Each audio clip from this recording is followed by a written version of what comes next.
हम में से बहुत लोग ये मानते हैं कि किसी व्यक्ति की उपलब्धियां और इस संसार और मानवता के लिए दिए योगदान को पुरस्कृत किया जाना चाहिए।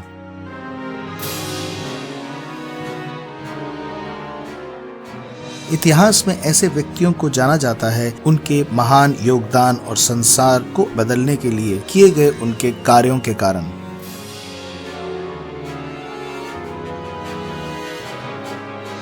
लेकिन क्या आप जानते हैं कि हमारे इतिहास में ऐसे महान शख्स भी हुए हैं जिनके महानतम कार्य, जिसने संसार को बिल्कुल बदल दिया, उन्हें इतिहास और मानवता ने नजरअंदाज किया है?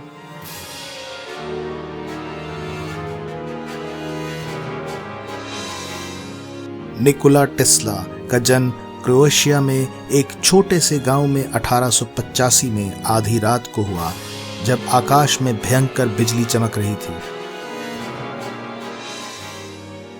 20वीं शताब्दी की शुरुआत में निकोला टेस्ला सर्बिया से अमेरिका पहुंचे और उन्होंने दुनिया को ऑल्टरनेटिंग करंट यानी AC, radio waves, X ray technology, remote control, robotics और ऐसे ही 700 पेटेंटेड तकनीक प्रदान की।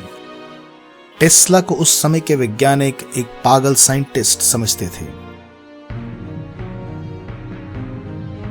टेस्ला ने एक ऐसी रे का इजाद किया था जिसे वो डेथ रे कहते थे। उनके मुताबिक डेथ रे में इतनी शक्ति थी जो एक साथ 10,000 हवाई जहाजों को 250 मील दूर से तबाह कर सकती थी। 1884 में 28 साल की उम्र में टेस्ला अमेरिका के महान वैज्ञानिक थॉमस एडिसन से मिलने पहुंचे, जिनका डीसी इलेक्ट्रिसिटी करंट अमेरिका में धूम मचा रहा था। टेस्ला ने एडिसन से मिलकर जब अपनी एसी टेक्नोलॉजी के बारे में बताया तो एडिसन के होश उड़ गए। उन्हें लगा कि उनकी विज्ञान जगत में प्रभुत्वता को ललकारने के लिए एक ऐसा शख्स आ गया है जो अपने समय और युग से बहुत आगे है।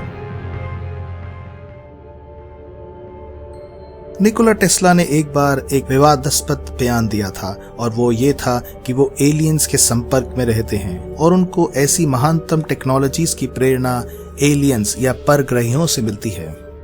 निकोला टेस्ला ने अपना सबसे पहला पेटेंट दायर किया था जो एक फ्लाइंग सॉसर था जो यूएफओ की तरह दिखता था। टेस्ला ने इसको नाम दिया था दुनिया का सबसे पहला मानव द्वारा निर्मित यूएफओ।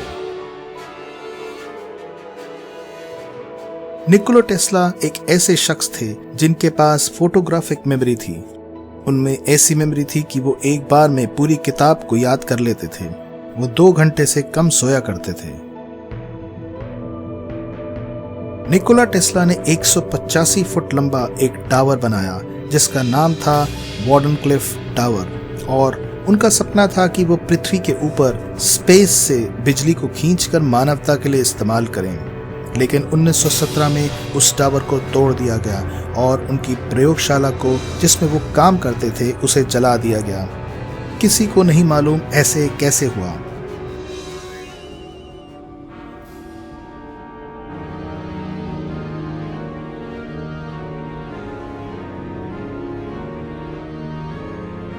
लोगों का मानना है कि टेस्ला मानवता को फ्री इलेक्ट्रिसिटी देना चाहते थे ताकि बिजली इस्तेमाल करने के लिए किसी को पैसे ना देने पड़े।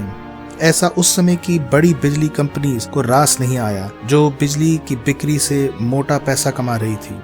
अगर टेस्ला अपने इस खोज में सफल रहते तो लोगों को अपने घरों में एक एंटीना के जरिए ही फ्री बिजली मिल जाती बिना वातावरण को कोई नुकसान पहुंचाए। शायद इतनी उदारता अमेरिका के उद्योगपतियों को रास नहीं आई। जनवरी 7, 1943 10:30 बजे इस महान वैज्ञानिक निकोला टेस्ला ने न्यूयॉर्क के एक होटल में अंतिम सांसें ली जब बाहर पूरी दुनिया उनकी बनाई बिजली से जगमगा रही थी। टेस्ला एक ऐसे शख्स थे जिनकी खोजें मानवता को आने वाली पीढ़ियों के लिए एक फाउंडेशन का काम करने वाली थी। वैज्ञानिकों के अनुसार टेस्ला अपने युग से कई गुना आगे थे।